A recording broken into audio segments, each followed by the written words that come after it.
오늘의 영상 썸네일과 제목 그대로입니다. 저희 연구팀이 실제로 작성을 해서 선정된 사업계획서로 직접 서류 제출과 발표를 통해서 예비 창업 패키지 5천만 원과 초기 창업 패키지 7천만 원, 총 1억 2천만 원 모두 전액 대출이 아닌 갚지 않아도 되는 정부 지원금으로 받았습니다. 많은 대표님들이 이렇게 말씀하십니다. 아이템이 좋으면 되는 거 아닌가요? 하지만 심사위원은 아이템이 아니라 문제 해결의 구조와 실행 플랜들을 봅니다. 저희가 직접 통과시킨 이 실제 사업계획서를 기반으로 심사위원이 합격 통보하게 만든 6가지 핵심 포인트, 그리고 그 안에 숨어있는 문단 구성의 논리 흐름을 오늘 영상에서 단계별로 모두 공개해드리겠습니다. 정부지원금 합격은 복잡하지 않습니다. 딱 6가지만 정확히 맞추시면 되고요. 이번 영상 끝까지 보신다면 이번 통합공고에는 선정될 수밖에 없는 방법을 보시게 될 겁니다. 그럼 지금부터 합격하는 사업계획서의 실제 구조를 함께 한번 보시죠.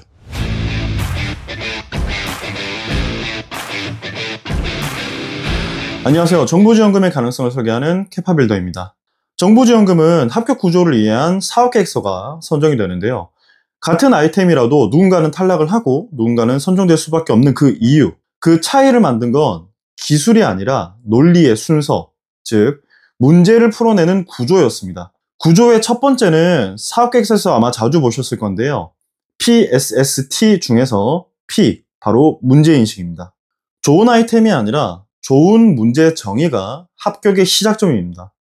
심사위원이 사업계획서를 볼 때 가장 먼저 확인하는 건 이 사업이 어떤 문제를 풀고 있는가입니다. 대부분의 대표님들은 내 아이템에 대한 설명부터 시작을 하시지만 그건 이미 두 번째 단계에서 하는 거고요. 자, 예를 들어서 외식업 대표님이시라면 재료비 상승이 마진을 급감시킨다. 패션업은 유행 주기가 짧아서 재고에 대한 부담이 크다. 또는 IT, 서비스 업종 같은 경우에는 결제에 대한 전환율이 낮아서 매출이 정체되어 있다. 이런 식으로 문제의 구조 자체를 명료하게 서술을 합니다. 이런 식으로 문제를 구조로 먼저 보여주는 문장이 첫 페이지에 나와줘야 되고요. 심사위원이 이건 내가 아는 현실적인 문제다라고 공감하고 느끼는 순간 사업계획서는 확실히 읽혀야 하는 문서가 되는 겁니다. 두 번째, 해결 구조, 솔루션 부분인데요. 심사위원은 무엇을 만들 건가 보다 어떻게 풀 건가를 봅니다. 해결 구조는 아이템 설명이 아니라 문제, 그 다음이 해결, 마지막으로 변화의 논리 흐름을 제시하는 부분입니다. 즉, 우리 서비스가 뭘 하는가가 아니라 우리 서비스가 세상을 어떻게 다르게 만드는가를 보여주셔야 됩니다. 자, 예를 들어서 외식업 종사자이시면은 식자재 단가를 실시간으로 비교해주는 발주 플랫폼, 뷰티업 대표님이시면은 예약 취소율을 30% 이하로 줄이는 자동 리마인드 시스템, 마지막으로 IT, 소프트웨어 종사자이시면 고객 재방문율을 예측하는 알고리즘, 이처럼 핵심은 기술이 아니라 해결 과정이 논리적으로 설명되어 있느냐입니다. 혁신도 중요하지만 심사위원은 합리적이고 실제로 적용 가능한 해결 구조에 더 큰 점수를 줍니다. 결론적으로 납득이 혁신보다 먼저입니다. 세 번째, 목표 시장. 시장의 크기가 중요한 게 아니라 우리의 방향성과 포지션이 심사에서 핵심이 됩니다. 대부분의 대표님들이 국내 시장 1조, 성장률 20%라는 통계부터 앞세우시는데 심사위원은 그래서 당신의 사업은 그 국내 시장 중에 어디에 들어가는가, 어디에 속하는가를 질문합니다. 즉, 내 사업이 시장 안에서 어떤 위치를 차지하느냐를 보여주셔야 되는데요. 예를 들어서 외식업이라고 하시면 도심에 있는 직장인분들의 점심시장의 1인식 트렌드를 다룬다거나 패션업 종사자이시면 SNS 기반의 리셀 소비 시장, 또는 서비스업이라고 한다면 소상공인 마케팅 자동화 시장, 이런 것들처럼 실제 고객이 돈을 쓰는 구간을 명확히 보여주시면 시장성은 이미 입증이 된 겁니다. 여기서 정부에서 밀어주는 정책 트렌드가 있어요. 그 정책 트렌드까지 같이 맞물리면 그것이 바로 심사위원이 봤을 때 정부가 지금 꼭 필요한 분야구나 라고 인식을 하게 됩니다. 네 번째, 핵심 강점. 심사위원은 아이디어의 신선함보다 차별성을 입증할 수 있는 그 증거를 찾습니다.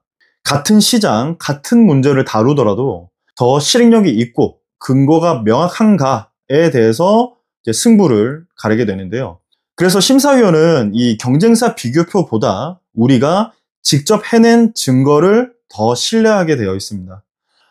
예를 들면 직접 테스트한 데이터, 고객에 대한 피드백, 그리고 특허, 기업 인증, 시제품, 그리고 실제 파트너사와의 계약서 또는 협약서 등과 같은 실행력의 결과물을 더 신뢰하게 되어 있습니다.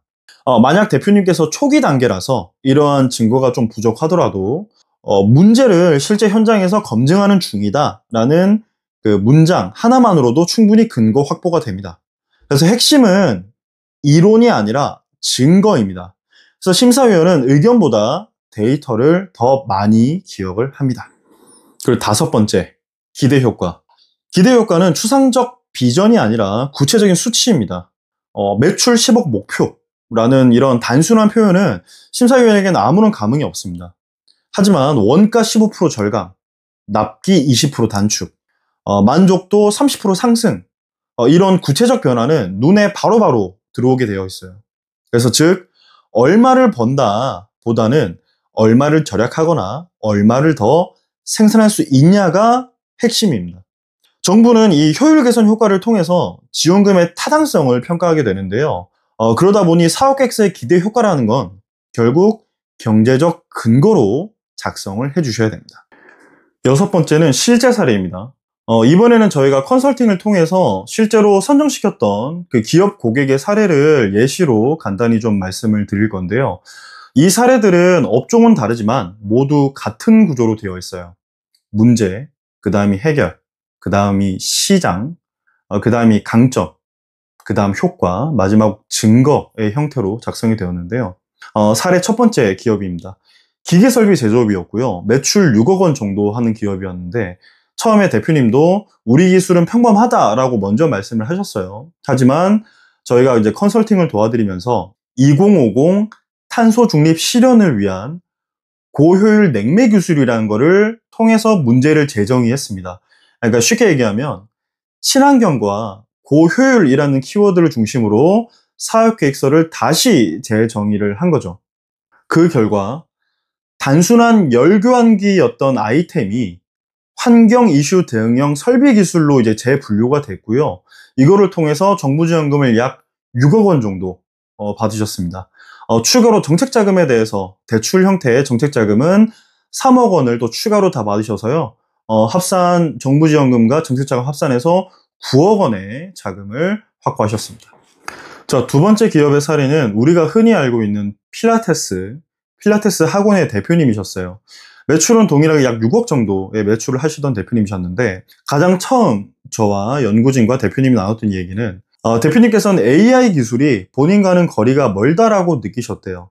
하지만 이제 저희가 ICT 그리고 AI 기반의 운동 데이터 분석 구조로 문제를 재정의하면서 기존의 필라테스 운동기구가 데이터 기반의 맞춤 운동 추천 프로그램으로 탈바꿈이 됐습니다. 그래서 이후에 특허라든가 기업 인증을 추가 확보하시면서 정부 지원금 약 6억 원 정도와 정책자금 대출 약 2억 원을 추가로 받으시면서 합산 약 8억 원의 자금을 확보하실 수가 있으셨습니다. 이 두 사례의 공통점은 단 하나입니다.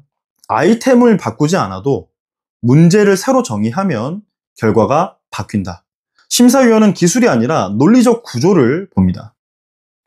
지금까지 말씀드린 이 6가지 구조는 업종과 상관없이 그대로 통합니다. 제조업, 서비스업, IT, 도소매 등등 어떤 업종이든 심사위원은 같은 순서로 평가를 합니다. 첫 번째, 문제, 그 다음 해결, 그 다음이 시장, 강점, 효과, 마지막으로 증거. 이번 정부지원금 공고를 준비하신다면 대표님의 아이템을 이 6가지 구조에 한 줄씩만 맞춰서 한번 해보십시오. 그 순간 대표님의 사업계획서는 단순히 읽히는 문서가 아니라 선정되는 전략서가 되어 있을 겁니다. 구독과 좋아요는 저와 저희 연구팀들이 앞으로 더 좋은 정보를 제공해 드리는데 큰 힘이 됩니다. 지금까지 정부 지원금의 가능성을 설계하는 캐파빌드였습니다. 긴 시청 감사드립니다.